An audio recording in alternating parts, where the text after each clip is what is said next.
Hello, my name is Lauren Small Rodriguez. My Cheyenne name is Nomaet, which means Thunder Woman. My name was passed down to me from my great-grandmother, Jessie Spotted Elk. My maternal grandparents are Mabel Wooden Legs and Horace Small. My paternal grandparents are Mary Arvisu and Joe Rodriguez. My parents are Gail Small and Joe Rodriguez. I have lived most of my life on the Northern Cheyenne Reservation. As a Native woman veteran who served 6 years in the military, I have seen many disparities facing our Native communities. I am also the only Northern Cheyenne tribal member who served in the U.S. Coast Guard active duty. One of the primary problems our Native combat veterans face upon coming home is a lack of resources and the challenges of dealing with their unmet needs. More support is needed to help Native veterans rebuild and reintegrate into society. Trauma stemming from combat experience during military service is associated with substance abuse, addiction, and self-medication. Native veterans who live in rural areas are also challenged by limited or even non-existent health services. I believe in the power of stories and wanted to showcase our Northern Cheyenne veterans and active duty members by recognizing their military histories and the challenges they face after coming home. It is my hope that this case study can help us develop new solutions to the health disparity that is prevalent on Native reservations.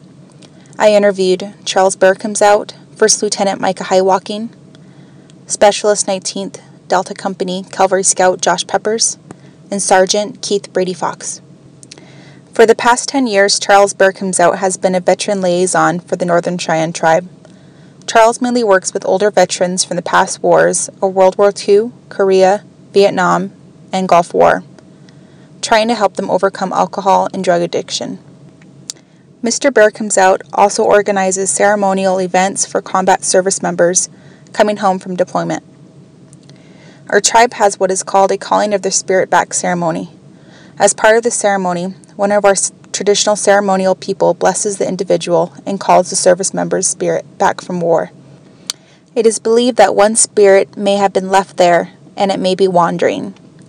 To call a person's spirit back, a ceremonial person calls their spirit by their Indian name. A Cheyenne Indian name is a special name that is handed down from an ancestor or by someone close to your family. This is how the Creator God knows who you are and recognizes you.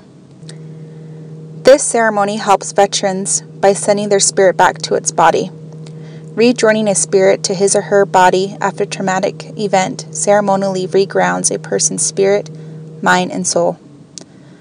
This ceremony connects the veteran's inner self with the Creator God, who we call Maheo.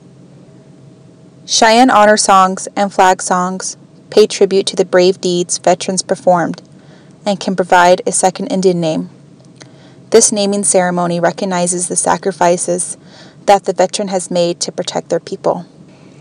Rarely, the Cheyenne Victory Dance, a highly emotional and high-spirited community dance and song, is conducted, often accompanied by rifle fire, akin to a military gun salute.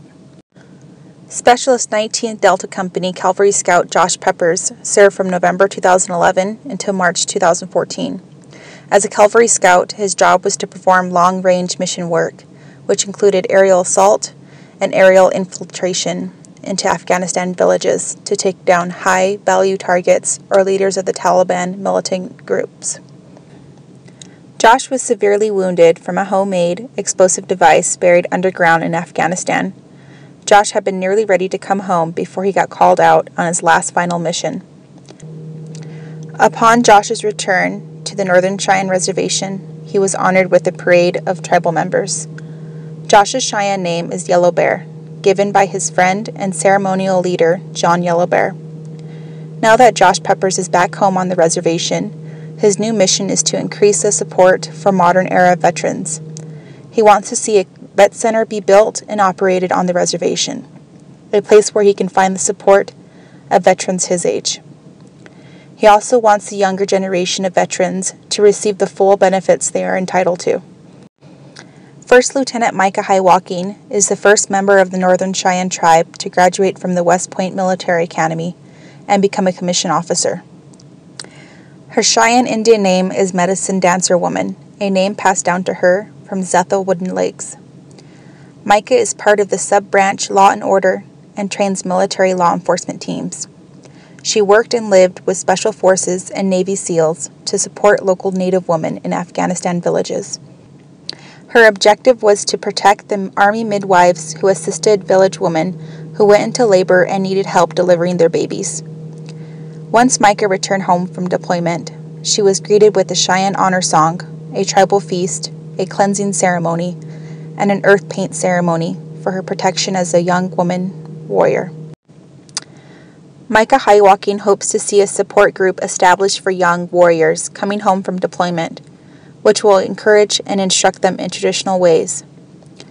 She wants to eliminate these young veterans' retreat into drugs and alcohol, and to foster a healthier manner of coping with PTSD issues and other injuries.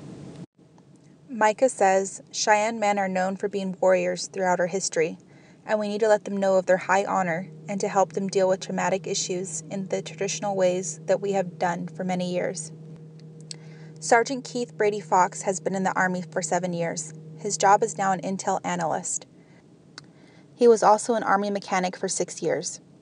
His job entailed gathering information from interrogators or local citizens of a foreign country. Once Keith came home from his second deployment, he was provided with the calling of a spirit ceremony, honor song, and given a second Indian name to recognize his warrior deeds for his people.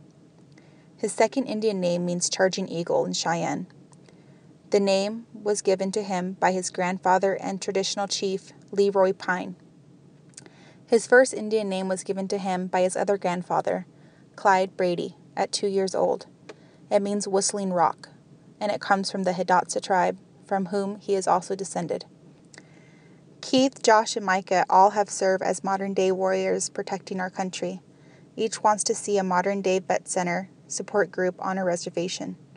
Keith wants a group to focus on providing more support to help build coping skills for veterans experiencing PTSD.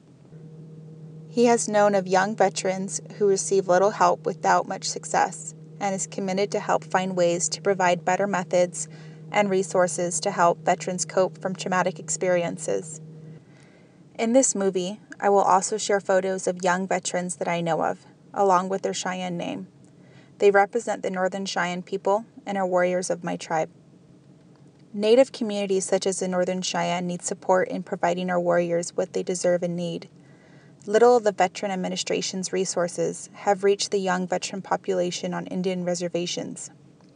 I hope that this project provides insight to individuals who are unaware of this important issue, and also focuses attention on the federal government administrators and providers who are responsible for meeting Native veteran needs. Those responsible for delivering such veteran resources must be held accountable to ensure that they fulfill their duties and commitments to all veterans. A national call to action should be in place for combat veterans. The first step is uniting as a community and working together to provide change in how Native veteran health issues are addressed. A community action plan to establish a modern-day vet center, which runs programs in traditional health and well-being, would be an amazing start. Programs such as a young veterans drum group, an honor color guard, sweat lodge ceremonies, and outdoor group activities such as a veterans fishing and hunting expeditions will all promote our modern-day warriors adopting a healthier lifestyle. I was inspired to do this project to honor the memory of my cousin Sergeant George Kellum, a veteran of the Iraq and Afghanistan wars. He committed suicide after his return stateside. He was an excellent hunter, soldier, was very outgoing and charismatic. George loved and was loved by all his family members. He had so much natural talent to contribute and to show the world. Native veterans need to know that they are not forgotten, that as a country we are here to support them. And to all the veterans, for the courage you have displayed in action to serve our country, and for all the sacrifices that you have made, we acknowledge you.